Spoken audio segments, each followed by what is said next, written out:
Herzlich willkommen auf dem YouTube-Kanal von eBakery, die Agentur für Online-Händler.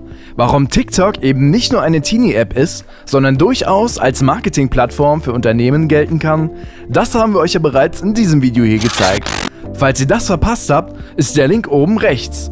Wie ihr allerdings aus einem Standard-TikTok-Account einen Business-Account macht, das wollen wir uns in diesem Tutorial mal anschauen.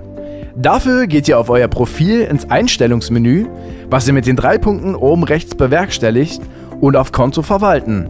Dann seht ihr schon, dass ihr hier zum Pro-Konto wechseln könnt. Klickt darauf und entscheidet euch für eine Variante. Die einzelnen Features des Unternehmensaccounts gegenüber des Erstelleraccounts nun aufzuzählen, würde den Rahmen sprengen. Aber um euch grob eine Richtung aufzuzeigen, reiße ich es an. Wenn ihr beispielsweise Influencer seid, braucht ihr andere Daten in den Insights und verdient anders euer Geld auf TikTok als ein Unternehmer. Deswegen, da sich dieses Video eher an Unternehmen richtet, solltet ihr für euch den unteren Punkt wählen. Dann spezifiziert, in welcher Kategorie euer Unternehmen angesiedelt ist. Für unsere fiktive Firma, die Schmuck vertreibt, wählen wir nun einmal Shopping und Einzelhandel aus. Wie wir nun sehen können, wurde unser privater Account zu einem Unternehmenskanal geändert.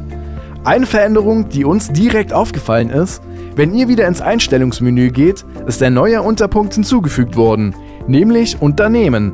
Ihr könnt ab sofort hier eure Analysedaten einsehen und habt dadurch mehr Kontrolle über eure Posts, bzw. könnt nun den Outcome monitoren, ob eure Beiträge ankommen, wie eure Follower-Kurve verläuft und. Gerade für Unternehmen ist diese Änderung extrem wichtig und macht den Social-Media-Auftritt auf TikTok kalkulierbarer. Ich hoffe, bei euch ging alles genauso problemlos vonstatten. Sollten doch noch Fragen beim Anschauen aufgekommen sein, lasst uns diese in den Kommentaren wissen. Sollte euch hingegen gänzlich die Social-Media-Strategie eures Unternehmens fehlen, macht einen Termin mit unserem Social-Media-Experten und lasst euch beraten. Wir hören uns in der nächsten Folge wieder, wenn ihr denn auch unseren Kanal abonniert habt. Bis dahin alles Gute, euer eBakery-Team!